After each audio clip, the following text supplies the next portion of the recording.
السلام علیکم دوستو، ذی الحج اسپیشل میں آج ہم صحابہ کرام کا ایک طریقہ بتا رہے ہیں۔ صحابہ کرام ذی الحج جب چالو ہوتا تھا تو رسول اللہ صلی اللہ علیہ وآلہ وسلم کے کہنے کے مطابق وہ اس مہینے میں عبادات اور ذکر یہ بہت زیادہ کیا کرتے تھے، یعنی اس مہینے کے پہلے عشرے میں۔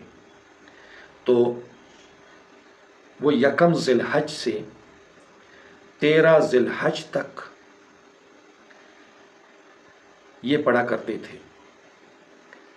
اکثر صحابہ کرام یہ کلمات پڑھا کرتے تھے اور اسے پھر ہم لوگوں نے اسے تشریق کے دنوں میں اسے پڑھنا شروع کیا اور آج تک ہم پڑھتے آ رہے ہیں۔ تشریق کے دن جو ہیں وہ ہے 9 ذی الحج کی فجر سے لے کر کے 13 ذی الحج کے عصر کی نماز تک۔ یہ ہر نماز کے بعد، ہر فرض نماز کے بعد یہ جو تکبیرات ہیں یہ پڑھی جاتی ہیں۔ تو اسے یکم ذی الحج سے صحابہ کرام شروع کرتے تھے اور 13 ذی الحج تک اسے پڑھتے رہتے تھے۔